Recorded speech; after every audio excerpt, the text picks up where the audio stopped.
네, 저는 아까 말씀드린 것 같이 정치를 배우면서 좋은 정치란 무엇인가에 대해서 생각을 많이 했었습니다. 특히 시국선언 이후로부터 이제 많은 갈등들이 터져 나갔고, 이제 소위 말하는 이제 청년들의 정치 양극화 형상들에 대해서 고민이 많았습니다. 그런데 저는 생각하기를 청년은 때묻지 않은 흰 종이 같다라고 생각하거든요.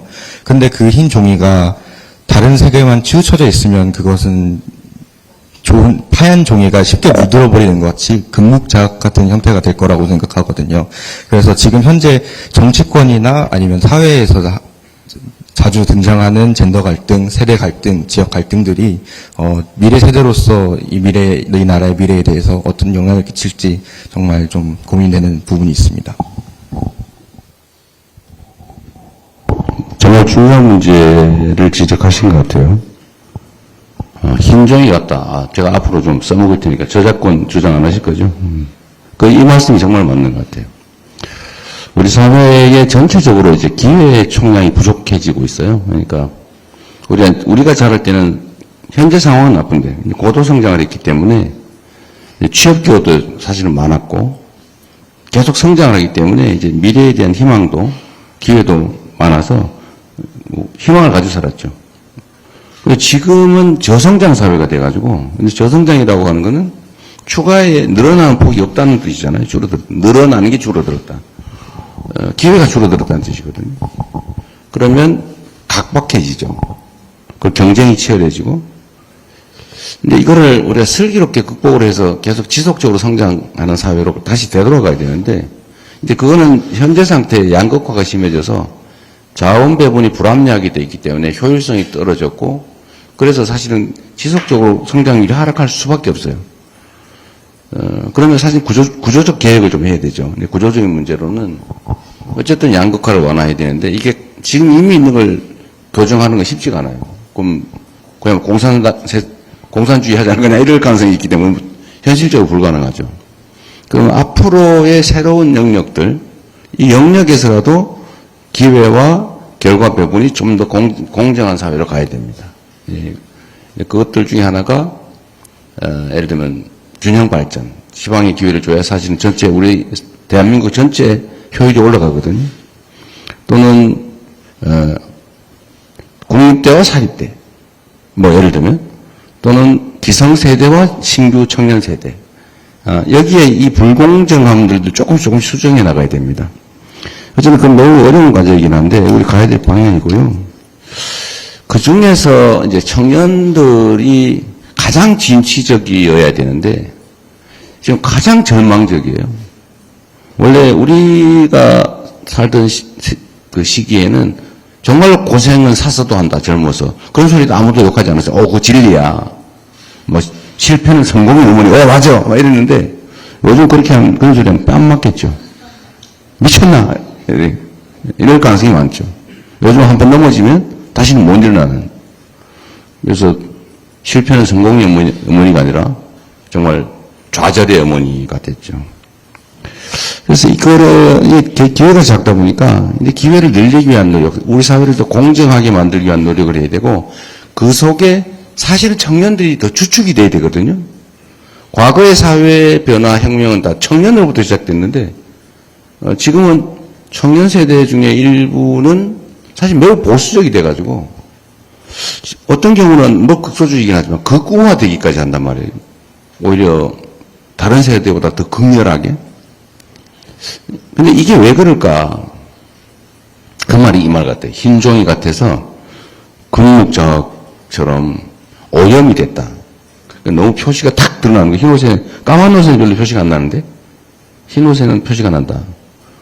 아주 시사하는 의미가 큰 것 같아요. 정치학도랑 좀 다른 것 같습니다. 게다가 이번에 아주대 시국선언, 탄핵 국면에서 시국선언을 주도한 분이라고 합니다. 학생에서 하지 않고 학생들끼리 했다고 하던 얘기를 들었는데, 그런데 이게 지금 현재 젠더 갈등, 특히 청년 사회의 젠더 갈등, 이게 이렇게까지 갈등할 일이냐.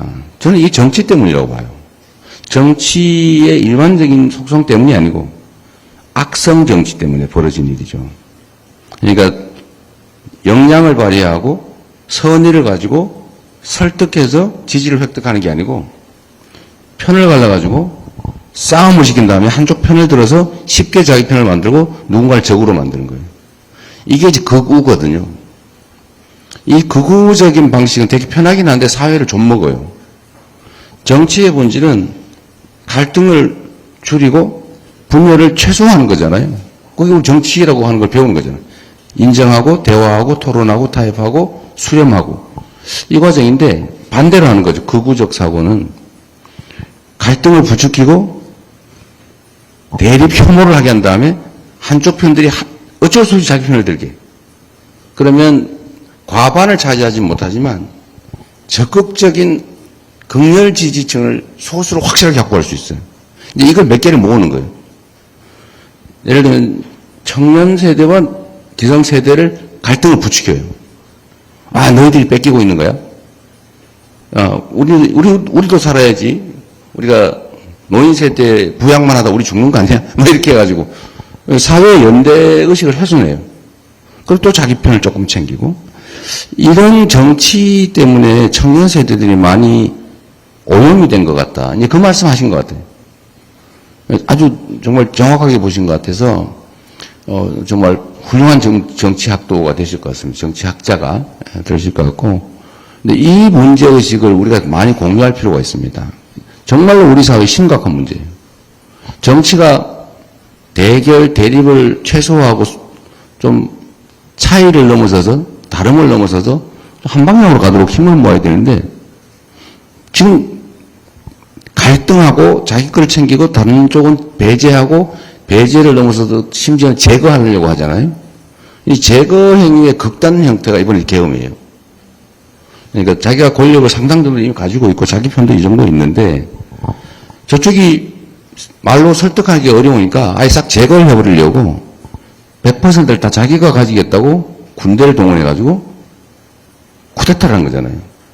자기 권력을 강화하기 위한 기존 권력자의 군사 쿠데타. 이걸 친위 쿠데타라고 부르는 건데 근데 이게 우리 정치의 아주 나쁜 면의 최극단.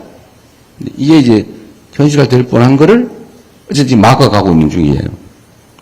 그래도 제가 희망을 갖는 것은 청년들이 많이 오염되긴 했는데 왜냐하면 우리 사회의 가장 힘든 세대고 가장 기회 부족에 따른 피해가 큰 세대고 그러다 보니까 너무 힘들고 근데 그걸 누군가가 자극해서 분열을 시켜서 극단화되고 극우화되고 이렇게 하긴 하는데 그래도 이번 과정에서 보면 이제 우리 기성세대는 그런 걱정을 했잖아. 아, 큰일이다 젊은이들 걱정을 했는데 작년 12월 3일 밤부터 지금까지 벌어진 일의 이 변화 행동의 주체가 젊은이들이었다는 거예요.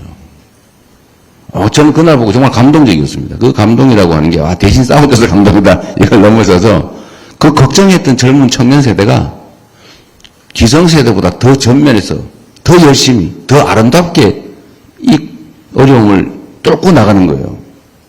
저는 정말 감동이었습니다. 밤새고 막 그 눈비 속에서 치열하게 싸우는 특히 젊은 여성이 많았잖아요. 그래서 이게 대한민국 희망이 있구나 하는 생각을 했습니다. 그 분열 갈등을 이겨내는 게 정치가 할 일인데 저도 노력하겠고 우리 강건 선생, 우리 강건 학생도 정말 이 잠시에 이 양극단을 좀 이겨내시고요. 훌륭한 정치학자로 성장하기 바랍니다. 이런 학생들이 있으니까 우리 희망이 있는 거예요. 네, 감사합니다. 네,